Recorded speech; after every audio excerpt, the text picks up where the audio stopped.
ছোটবেলায় যখন আমাদের মা দাদিদের দেখতাম রমজানের আগেই সব বাজার শেষ করে রাখছে, যেন তারা রোজায় সমস্ত মনোযোগ ইবাদতে দিতে পারে, তখন কতই না খুশি লাগতো। ছোটবেলায় এই বাজার করাগুলো দেখলে মনে হতো ঈদের আগেই যেন রোজা থেকে ঈদের একটা পরিবেশ তৈরি হয়ে গেল। আজকে আমরাও একটা বড় কাজ করে ফেললাম, রমজান ঈদের বাজারগুলো একসাথে করে ফেললাম। চলুন দেখে না যে কি কি কিনলাম আর গল্প করা যাক। হ্যালো এভরিওয়ান, আসসালামু আলাইকুম। চলে আসলাম লাইফ আনফিল্টার পেজ থেকে আমাদের ছোট্ট সংসারের রমজান আর ঈদের বাজারগুলো আপনাদের সাথে শেয়ার করার জন্য। রমজানের আগে বাজার করে রাখার একটা বড় সুবিধা হলো তখন দাম কম থাকে, ভিড়ও কম হয় কিছুটা, আর বাজেটও কিছুটা কন্ট্রোল করা যায়। মিডল ক্লাস ফ্যামিলিদের জন্য আসলে এই বাজেটটা খুবই একটা বড় ব্যাপার। রমজানে কি ছোলা, পেঁয়াজু, ডাল, গুড়, খেজুর এগুলো না হলে হয়? এগুলো তো অবশ্যই লাগবে। যদিও একটু বাজারের দাম বেশি লাগিয়েছে আমার কাছে, কিন্তু কি আর করার, ইফতারের জন্য এগুলো তো লাগবেই। আর ঈদের জন্য সেমাই, চিনি, দুধ এগুলো না হলে কি হয়? আলহামদুলিল্লাহ, রমজান আর ঈদের বড় একটা শপিং কেনাকাটা হয়ে গেল। শুধু এখন বাসার মানুষের জন্য জামা কাপড় গুলো কেনা বাকি আছে, যেটা আমি আপনাদের সাথে পরবর্তী কোনো একটা ভিডিওতে শেয়ার করব। এখানে আমি মশলাপাতি গুলো, গুঁড়া মশলা, দারচিনি, এলাচি, ছোলা, ডাল, খেজুর সবকিছু একটু গুছিয়ে রাখার চেষ্টা করলাম, যাতে রোজার সময় আমাদেরকে খুব বেশি ঝামেলা পোহাতে না হয়। আর বাদাম এগুলো হচ্ছে ঈদের দিনে সেমাইয়ের জন্য, অথবা রোজায় যদি কোনো ফিন্নি বা পায়েস করা হয় তখন এসবের জন্য আনা হয়েছে। আসলে আমি চেষ্টা করি রোজার সময় একটু কাজগুলো গুছিয়ে করার, যেমন আদা, রসুন, পেঁয়াজ এগুলো আগে থেকে ব্লেন্ড করে রাখার, যাতে কষ্ট না হয় রান্নার সময়।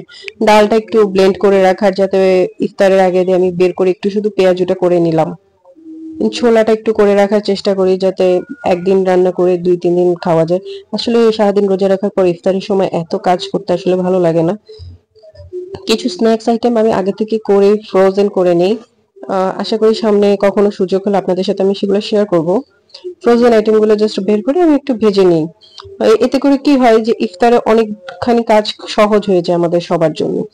সারাদিন রোজা রাখার পরে রান্নাঘরে ইফতারের আয়োজন করতে করতে যখন আমরা মা বোনেরা অনেক কষ্ট পেতে থাকি, তখন আসলে খুবই কষ্ট লাগে। আর আলহামদুলিল্লাহ আলহামদুলিল্লাহ আলহামদুলিল্লাহ, আমাকে ইফতার বানানোর সময় আপনাদের ভাইয়া অনেক হেল্প করে, যেটা আসলে অনেক বাসায় হয়তো অনেক আপুরাই পান না। এটা আসলে সব ভাইয়ারা একটু চেষ্টা করবেন আপুদেরকে রান্নাঘরের কাজে সাহায্য করার জন্য, কারণ রোজা রাখার পর আপনার যতটা কষ্ট হচ্ছে আপুটারও সেম কষ্টটাই হচ্ছে। এটা আসলে কয়জনই বা বুঝে। আর এটা একটা আনন্দও লাগে রোজার সময় সবাই একসাথে মিলেমিশে যদি ইফতারটা তৈরি করা হয়, একসাথে সবকিছু গুছিয়ে রাখা হয়। শুধু কি রান্নাঘরের কাজগুলো করলেই হবে? ওয়াশরুমটাও তো গুছিয়ে রাখতে হবে, তাই না?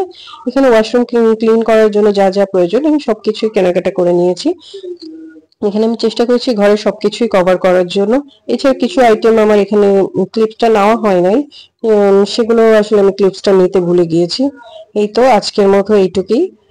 এখানেই শেষ করছি আমার ঈদের আর রমজানের বাজারগুলো।